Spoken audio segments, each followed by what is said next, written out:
Hey everyone, TimaeuSS. Welcome to another Artery gear video. It's been a while, but this is going to be an important video because I've got some juicy information, some unconfirmed, but with my knowledge and deduction skills, I think I can safely infer some of the information that I'll be able to present. But first things first, I'll have a lot of videos coming up. I did get in as a content creator for Aether Gazer, a new game by, well, not a new game, but it's going to be published globally by Yostar. So I'll have videos on that coming up, as well as Nikkei. I know you guys are waiting for that, so stay tuned for that. Subscribe and hit the notification bell so you get that. Anyhow, back to Artery gear. So here we have Kagura's skin. Oh my god. You know, I didn't want to pull for Kagura because her use is basically only raid for me right now, and I don't even do raid, so I basically pitied Kagura just so I can have her skin and then set it as the home page. Damn, what a simp. Anyhow, I wanted to release this video to discuss what is coming up for us in October as well as November, and how you should space out your polls.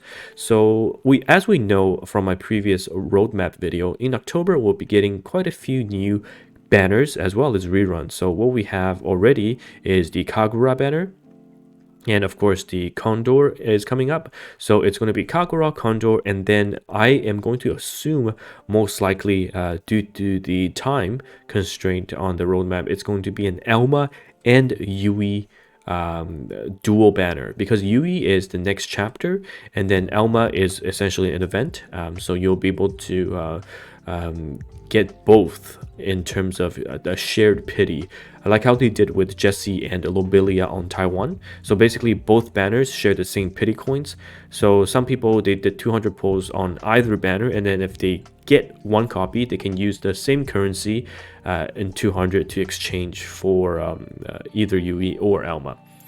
So with that information, I still don't recommend pulling either, and I'll tell you guys why. Okay, if we go to so I'm in the Shura rerun, and if you go to the missions right now, you can see that in the rerun missions, all the tickets and gems are also being rerun, right? So in big events, you get 10 pulls worth. So we have the big event in Shura, big event in Kagura, big event in Elma, and then in the smaller events, Condor and Cream, I think you get 6 or 5. So let's just count these two as one big event. So that's 40 pulls, right? Plus Yui story mode, the next story mode will also give you another 10 pulls. So that's 50 pulls. Okay, so you get 50 pulls. Going into November, I personally think we'll be getting the Frame Arms Girl collaboration. So that will give you another 10 pulls. And if we have a login event around that time with some extra pulls, it should give you about 15. Okay, so in the previous one, it said 50 plus 15, it's already 65. And to pity, you need 90, right? So you can get about 25 pulls from all the resources plus the tower resetting as well as your PvP.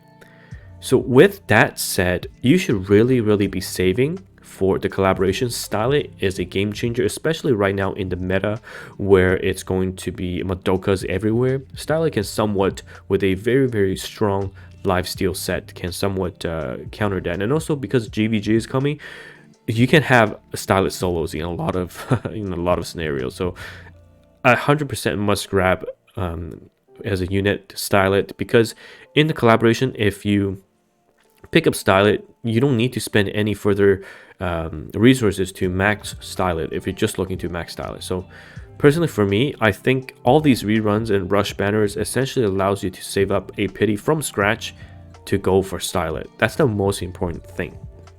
And of course, we'll have a reset in the union order as well. So that will secure your Stylet pity even if you have 0 pulls. So with regards to the other units, if you have extra pulls over 90, and you do a calculation, then you could consider pulling up either Elma or Yui.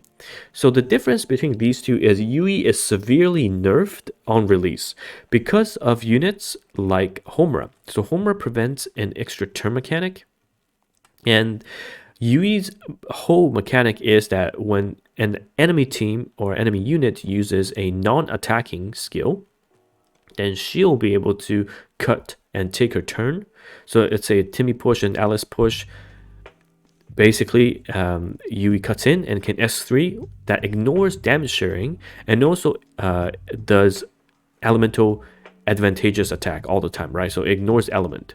And you get that 15%, or I forgot what was the damage bonus, and 15% extra crit.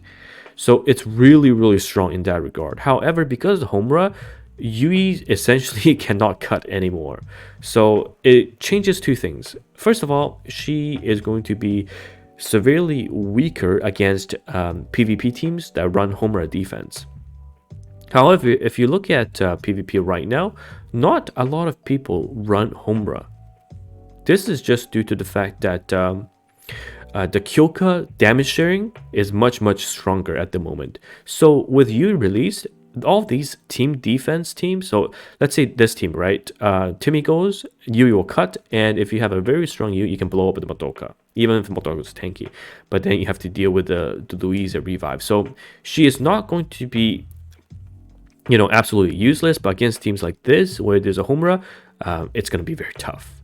However, because we have GvG, Yui is still very good, because Yui can cut in GvG, and you can run Yui in a team against a team that doesn't have Homura in it. So I personally will pick her up because I'm super biased. Yui is my favorite unit, and I'm gonna R6 her.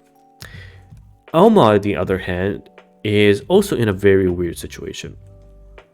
Elma, if you guys play Epic 7, she's basically a maid Chloe. Her S3 is a team-wide revive that also applies attack buff. So if your teammates are dead, she'll revive them and apply attack buff. If your teammates are still alive, she'll apply a, I guess, revive buff and attack buff. So the revive buff just essentially lets the unit revive after death. So she was very strong and potent in CN, and she is still quite, I guess, popular in some of the meta attacking or defense teams. So another very good PvP focused unit. However, in November or early December, we should also be looking at Claris. And Claris is by far one of the most key units you have to grab. Remember how dominating Alice was on release? Claris is essentially an upgraded Alice that doesn't get stopped by Homura. So yeah, you basically have to pick her up.